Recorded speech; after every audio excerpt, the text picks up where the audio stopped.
What is up, ladies and gentlemen? Welcome to Fusion 2026 Automata post the update in January. So things look a little bit differently, and let's walk through some of those, and then let's do a build-up of our Automata using a top-down approach. So the first thing you do is when you open up Fusion, you're going to notice is that you're going to have this new dialog box that pops up.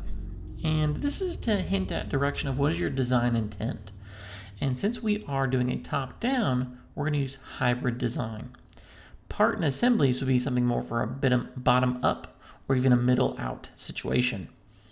So I'm going to click on Create New, and we've got this new space. First thing we're doing is we're going to create new component. We're going to call that component Box. Now everything we're going to be doing right now is going to be under that Box subassembly. So when I click on Create New Sketch, that sketch is now going to be tucked under Box.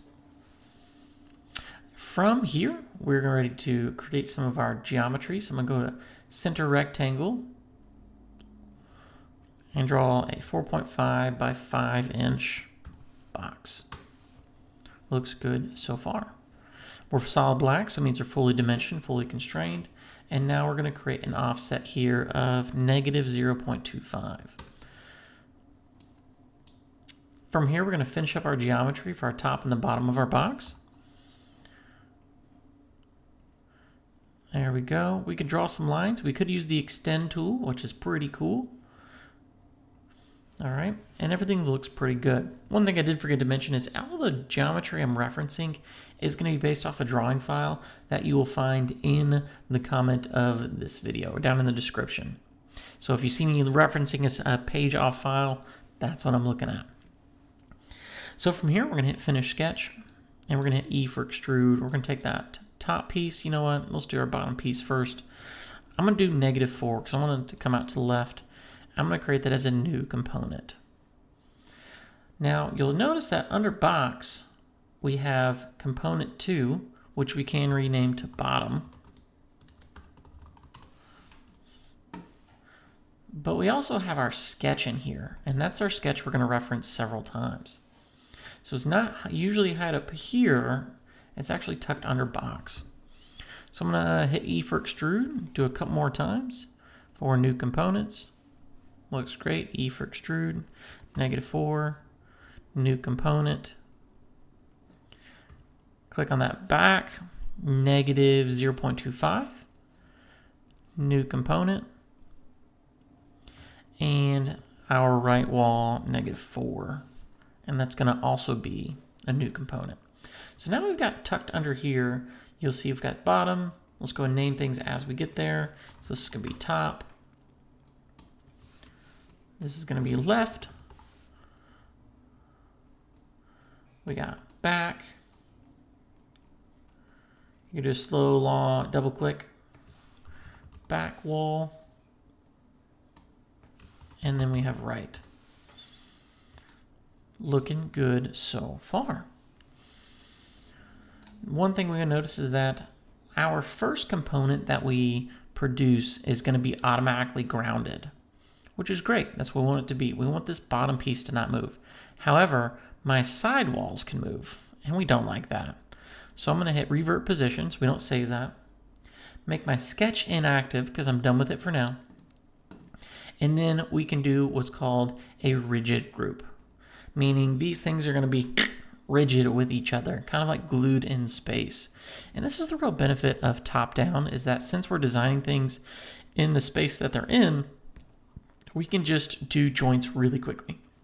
And look at that, our box does not move. Next thing we're going to do is we can actually go ahead and assign appearance and a physical material. So that physical material is going to be MDF. And we could do it for individual parts. You could do it for the entire subassembly, or you can drag and drop over here. Well, I'm going to drag and drop that over the entire box. So now every part of my box now has that MDF assigned to it. We're going to hit Escape and do an appearance as well. Let's type in MDF. Drop that over all of the box. And there we go, folks. We're looking pretty good here. Okay, the only thing we're missing now for our box is to do our holes. So you can follow with me what you got going here, or you can do a little bit different. But I'm going to show a simple automata here.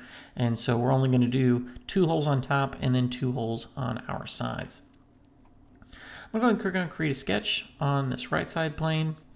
And there's a couple ways we can do to find the center here. And so when I go to start trying to draw some geometry, we can hover over, and we can't grab lines as easy as we might. So sometimes we might need to project them. However, this line right here is there. So we can see that midpoint geometric constraint kind of lock in, and midpoint geometric constraint kind of lock in. And so we can actually find the center by using those geometric constraints. However, we're not locking in very well, so sometimes we're just going to draw it and dimension it. So let's do that. I'm going to hit D for dimension. We're going to dimension this from the bottom. Let's do 2.25 because it's half of our height.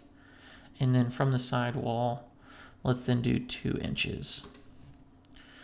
Our diameter for our circle here is going to be a 1/2 inch. And at this point, we should have a fully dimensioned sketch, meaning nothing about my circle is assumed.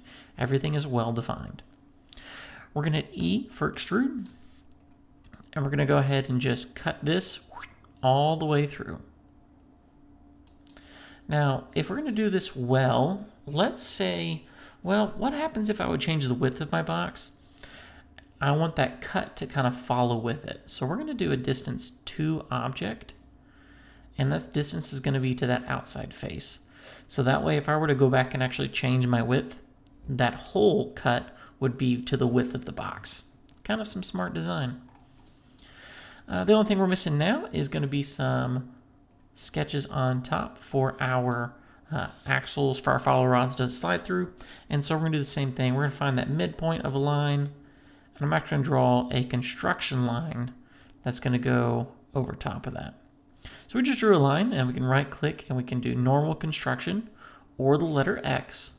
So I usually love my shortcuts, my hotkeys. So I'm just going to click on that line, hit X, and now it turns into a construction line. This allows me then to draw in some circles. I'm going to draw 2 circles here.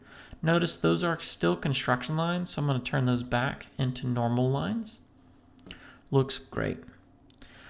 The dimensions for both of those is going to be 1/2 inch, 0.5, 0.5. The only thing we're missing now is our X distance, or horizontal distance from this perspective.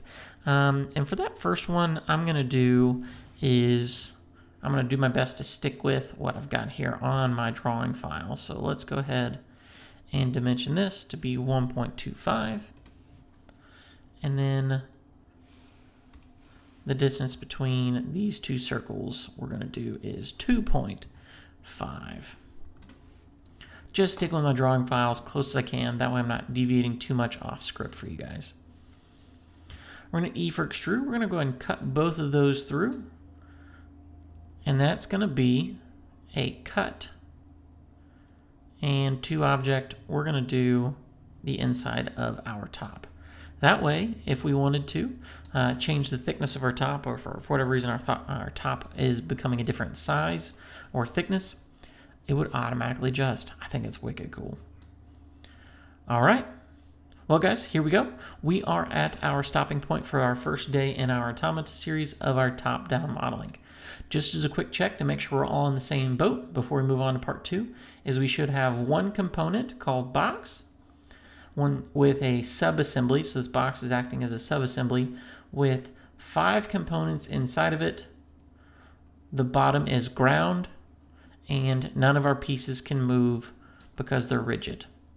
So as long as your holes look right, things don't move, and appearances are looking good, you're ready to move on to the next part. Good luck, and I will see you guys in the next video. Take care.